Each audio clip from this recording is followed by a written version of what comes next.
In the medieval era, the clothing of men, women, and children in Tamil Nadu, as well as in other regions, was influenced by social status, occupation, and marital status. The cultural traditions, including textiles and adornments, were deeply rooted in the climate, geography, and societal norms of the region. Here's an overview of the dressing culture. Men's dress. Veshti. Dhoti. The basic garment for men was the veshti, also called dhoti, which was a piece of unstitched cloth wrapped around the waist and legs. It was usually made of cotton, though silk was worn by wealthier classes upper cloth. Angavastram. Some men wore an upper cloth or angavastram over the shoulders, which was often draped elegantly. Turbans. Turbans were common among men, especially in aristocratic or royal circles. The size and style of the turban often signified the man's social status. Jewelry and adornments. Wealthy men and kings adorned themselves with gold jewelry, including necklaces, rings, and bracelets. Warriors carried swords or other weapons as part of their attire. Women's dress. Unmarried women. Typically, unmarried women wore a single piece of cloth wrapped as a sari without covering the upper body. However, the style evolved over time, and unmarried women also wore blouses, cholis, with the sari draped over the shoulders in various styles. Married women. Married women's attire usually consisted of more intricate saris, often with richer fabric and brighter colors. The sari was a sign of modesty, covering both the lower and upper body. The quality of the sari, including material like silk, often indicated the woman's family's social standing. Widow women. Widows typically wore plain white or off-white saris as a symbol of mourning. Bright colors and ornaments were avoided, as the widow's attire reflected a life of austerity. Jewelry. Jewelry was an important part of a woman's attire, with necklaces, bangles, earrings, and nose rings signifying both beauty and social standing.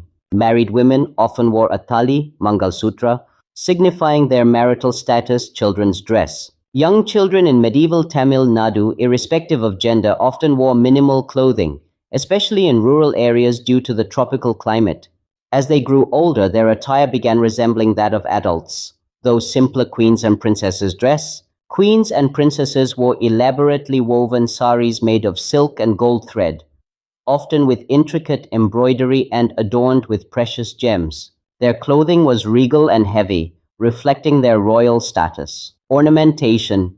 They adorned themselves with luxurious jewelry made from gold, pearls, diamonds, and other precious stones, including crowns, armlets, necklaces, earrings, and anklets.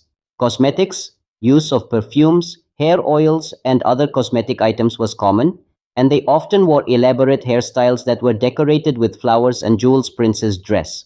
Clothing. Princes like kings wore silk dhotis with richly woven borders, often embroidered with gold thread.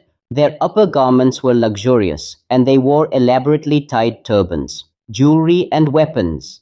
They adorned themselves with princely ornaments such as rings, armlets, and ceremonial swords. Their attire was designed to reflect their authority and royal lineage. Dress code in Tamil Nadu.